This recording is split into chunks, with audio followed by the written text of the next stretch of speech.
Hey Marathon Millionaires, my name's Brett and welcome back to my channel, Race to 1 Million. As always, on this channel, I'm tracking my place and setting my pace as I work toward a net worth of $1 million.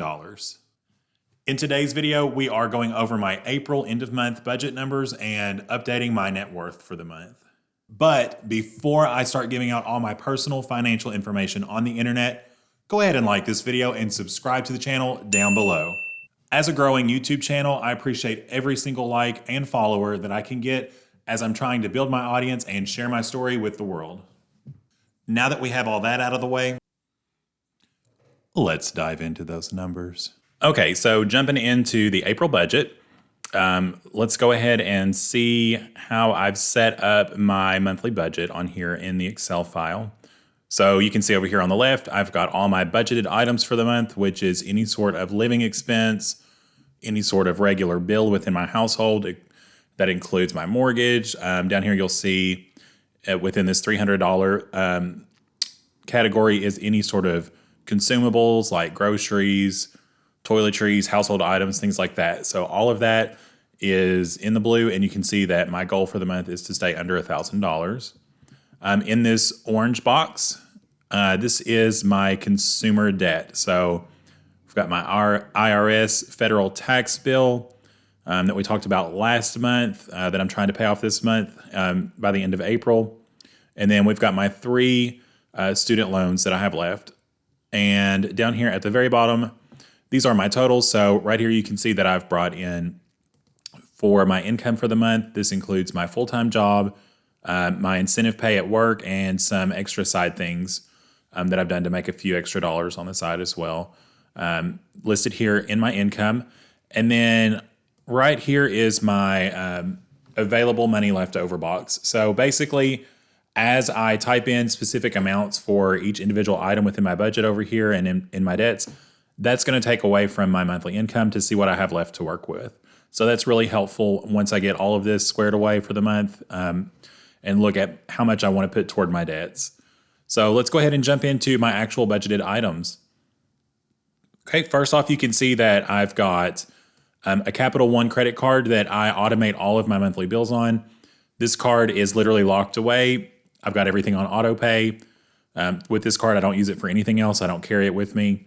So it's super easy. I pay one monthly payment at the end of the month on that Capital One card, and that's the only bank transaction I have to worry about for these bills.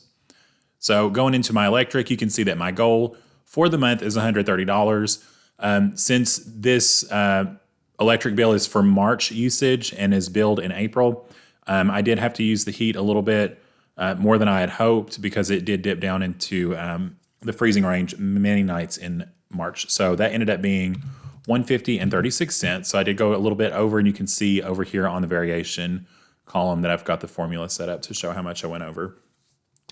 Next, my water bill. So I actually didn't spend anything on my water last month. That is because I actually pay a really large chunk on my water bill every 10, 11, 12 months. This is because they charge a $2.25 card usage fee. So I just said, I'm not paying that every month. I'll just go ahead and put $300, $400 on it this month and let it ride for several months. So that's in the my phone bill. So this month I made a change at the beginning of April. I switched over from a monthly billed $80 service with a large national network that I've had for over 10 years and went to Mint Mobile, which is a prepaid service. So this $52.28 represents 3 months of service. So my goal is averaging at $20 a month. So this is for April, May, and June. So over the next 2 months, this number will even out to be a little less than $20 a month. So this is a little over this month, but in the long run, it's working out to be about $18 and change a month. Next, my garbage is the exact same way. So my garbage is billed quarterly. So in January, I pay for 3 months of service, and that covers January, February, March. And this month for April, I paid the 3 months, which ended up being $41.84. So that averages out to be about $14 a month once that's averaged out over those 3 months. Next, my internet is always $54.99. I've had people say you can get cheaper internet, but where I'm working from home right now, I do really need that service because it's more reliable than the cheaper option through the cheaper provider in my area. Next, auto insurance, little under my goal because just like everybody's auto insurance, when you are, not $600, $68.43. Most auto insurance, it'll be like a 6 or 12 month policy, and each month is like a little bit of a variation, a dollar or two different each month. So mine averages out to be about $70 a month. And this final item is my iCloud that I pay for Apple. That's just for all my media on my phone that I've had over the last 10 years. Back when I was a teacher, my nieces and nephews, pictures, videos, things like that I need the space to have for a very long time. So as you can see at the top with my Capital One bills, I'm a little bit over for the month, but taking into consideration that my electric over the years should be a little bit less as we're moving into some cooler months and even summer months, that is not as bad in my area to keep the house cool as it is to keep it warm in the winter. The phone, that's going to even out over the 3 months, and the same thing with the garbage. So in pretty good shape there. Next, my mortgage. It's $366.36 each and every month. So I went ahead and budgeted just a little bit extra to round the numbers out. So I have a little wiggle room in other places. And finally, my Citi card. So I do have a second credit card that I just use for consumables throughout the month. So I use this card and put a cap on my spending for the month and try to stay under that cap. So I'm at $300. I'm trying to stay under $300 for groceries, toiletries, household expenses, and consumables like detergents, soaps, any sort of clothing that I may need within the month, gas that I put in my car when I'm running around town, anything like that goes on this card. I tried so hard to knock this expense down as much as possible this month so that I could pay off my IRS liabilities as soon as possible. And I am happy to say that through eating some frozen meat I got on sale the last few months, buying $2 loaves of bread and eating a lot of sandwiches, eating a lot of oatmeal throughout the month, things like that. I really, really, really did a great job of keeping my grocery bill down. And my expendables for the month were just totaling a little over $135, as you can see. So I'm really happy with that. And as we come down here, you can see that I killed it in the month of April, even with these quarterly billed expenses in my electric being a little bit of a rougher month. I killed it by about $130, as you can see in my variation.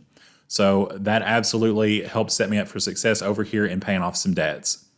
So speaking of my debts, let's go ahead and start with my number one priority for the month of April.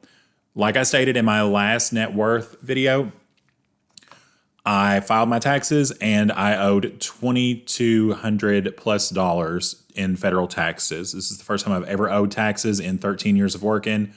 And I knew I could pay it off within 1 month if I really, really strapped down, made a little extra money here and there, and spent as little as possible on in my budget. So I'm happy to say that I did have enough money left over to completely pay off this debt and actually pay a little bit extra on each of my 3 student loans. So as you can see, my IRS debt started out at $2,231.68, and after my payment, it's down to $0, and I love to see the change in this number right here. So looking down here at my available funds box, you can see what I have left to work with, so it's super easy to divide that out among my next priority within my debts. So on my smallest student loan, my plan was to put everything left within my budget toward that student loan, but I was a dummy, and when I was making one of my payments and setting it up, I did not go to the tab where you actually put it toward just one specific account only. So I was able to put exactly $380 on Student Loan E. So that's down to about $280 left to pay off in the month of May. And then where I accidentally made a smaller payment and did not check for it to go just to this smaller loan. It evenly divided it, I guess, based on the balance. I'm not sure how it works between these next two loans. So these had a couple of smaller payments as well, which is fine in the long run. So these are all at 0% right now. The interest is paid down. So it's no big deal that I pay on one as opposed to the other. So pretty happy overall. As you can see, my debt's gone down in this box about $2,600, $2,650, and I'm zeroed out for the month. So every dollar served its purpose. I'm really happy with everything I was able to do this month. So now that we have completed my budget, let's go ahead and look over at the yearly overview. So this sheet will make more sense as I put in more data for more than just 1 month, but I've got it set up so that I just copy all of my raw data as to what I've paid for a specific month this year, and I can change the number of months that I've tracked, and it actually changes my goal down here for the year. So it multiplies it by the number of months. So let's say I've tracked 3 months so far. You can see that my goal has actually multiplied from 330 for my regular monthly goal to my new so far year-to-date goal of $990 with my Capital One card, and it does the same thing with my mortgage and everything all the way down. So let's change that back to 1 month because we've just done April. And I've gone ahead and colored red when I've gone over just so I can kind of see which months I'm really missing on and if it's like a normal month to kind of go over, like with electric in the winter months. So moving down to the bottom of the sheet, I'm also tracking my total income, how much I've paid toward debt, and eventually how much I've put towards savings or invested, which would be in the yellow. But of course, I'm paying off my debts as soon as possible. So just keeping a hold of that $1,000 emergency fund for now until my debts are paid off. And I don't have a goal for these 3 items, but I am tracking how much I've spent throughout the entire year. So this will be a much more interesting page that we can dive more into when I track a couple more months in the near future. Okay, so looking over at my total net worth change for the month of April, starting up top with my assets. So my house appraised for $65,000 when I bought it. I'm keeping that number in my calculations, no matter what Zillow might say my house is worth, or anybody says about the housing market inflating. I'm not going to keep track of all that hearsay. So we're just going to keep the number that we know for sure that was appraised by the professional when I closed on the house. So I got a little bit over $1 in interest from my savings account on my $1,000 emergency fund. And I had a really good month at work in March. And that bonus that I earned in March is paid out at the end of April. So this is a great change in my 401k balance due to market performance. About half of it was market performance. And then I had a large contribution from myself and my employer match because of my large incentive payout. So let's go ahead and move down to my debt payoff that I'm seeing a lot of changes this month. So again, I'm so happy with my IRS bill being paid off, my federal taxes. So got that. My goal was to have that paid off by the end of April. Absolutely crushed it. So happy with that. Looking down at my smallest student loan that I was hoping to have paid off as well this month, but again, number one goal was the IRS debt. So got this paid down $380 as we saw in my budget. And then my student loan I and F, the two of the larger two loans, went down a little bit as we saw. And my mortgage went down $103. So paying that monthly payment, seeing a difference every month. Looking down at the total, I'm so excited to see this number because that means that I am trending to be at a 0 or positive net worth for the first time in my adult life. So really excited for this. Official net worth this month is negative $2,941.64. So making strides, working toward that positive number, and eventually finishing this race to 1 million. Okay, guys, so thanks so much for tuning in as we tracked my net worth this month. If you haven't already, go ahead and like this video and subscribe down below to get more content like this and support a starting YouTube channel. So again, guys, my name's Brett, and thanks for joining me on my race to 1 million.